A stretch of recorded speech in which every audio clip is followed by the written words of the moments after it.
दिल्ली के सीएम अरविंद केजरीवाल की जमानत पर सुनवाई फिलहाल टल गई है। सुप्रीम कोर्ट में अब इस पर सुनवाई 9 मई को होगी। महाराष्ट्र के अहमदनगर में पीएम मोदी ने कहा, इंडिया गठबंधन के यहां वाली ए टीम हार रही है तो कांग्रेस की सीमा पार वाली बी टीम एक्टिव हो गई है। पीएम मोदी ने कहा, इंडिया गठबंधन के नेता ने साफ साफ कहा कि सरकार आई तो मुसलमानों को आरक्षण देंगे। मुसलमानों को आरक्षण वाले बयान पर लालू की सफाई, आरक्षण सामाजिक आधार पर मिलता है, धर्म के आधार पर आरक्षण नहीं मिल सकता। जेडीयू नेता केसी त्यागी ने मुसलमानों को आरक्षण देने वाले बयान लालू यादव की निंदा की है। कहा है, ये दुर्भाग्यपूर्ण है कि मंडल आयोग की रिपोर्ट को लागू करने के लिए आंदोलन का हिस्सा रहे लालू ऐसा बयान दे रहे हैं। एमपी के धार में बोले पीएम मोदी, पहले चरण में विपक्ष पस्त पड़ा, दूसरे चरण में विपक्ष ध्वस्त हुआ और आज तीसरे चरण में विपक्ष अस्त हो जाएगा।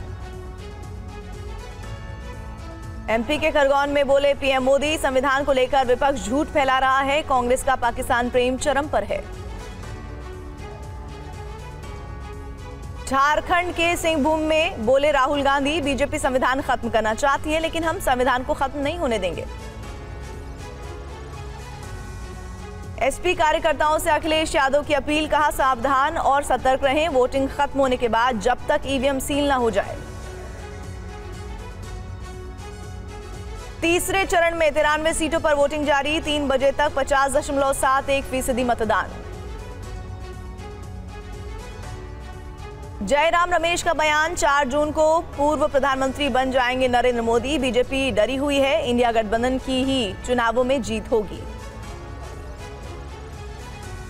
बीजेपी के 400 पार के नारे पर बोले लालू यादव, जब ये पार हो चुके हैं तब 400 पार की बात कर रहे हैं, बीजेपी संविधान और लोकतंत्र को खत्म करना चाहती है। सीएम योगी आदित्यनाथ ने कहा कि कांग्रेस और समाजवादी पार्टी हिंदू और राम विरोधी है, इंडिया गठबंधन ओबीसी और SC/ST के आरक्षण पर सेंध लगाना चाहते हैं। पूर्व कांग्रेस नेता राधिका खेड़ा बीजेपी में शामिल, एक्टर शेखर सुमन ने भी बीजेपी का दामन थामा। संजय राउत ने कहा, महाराष्ट्र की सभी सीटों पर बीजेपी हार रही है, महाराष्ट्र में इस बार महाविकास आघाड़ी की जीत होगी। TV9 से बोले दिग्विजय सिंह, ईवीएम पर ना पहले भरोसा था ना ही आज भरोसा है, कांग्रेस मैनिफेस्टो में मुस्लिम लीग की छाप नहीं है।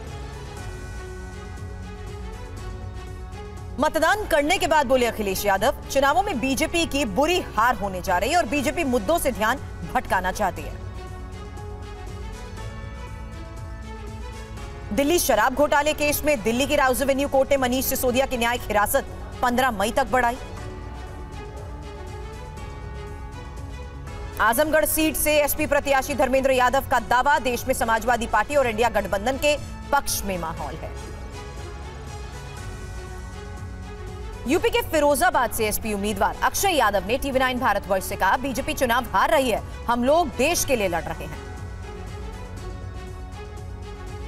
जम्मू कश्मीर के कुलगाम में बड़ा एनकाउंटर हुआ, 2 आतंकी मारे गए, मुठभेड़ में लश्कर कमांडर बासत डार भी ढेर। आतंकी बासत पर NIA ने 10 लाख का इनाम रखा था।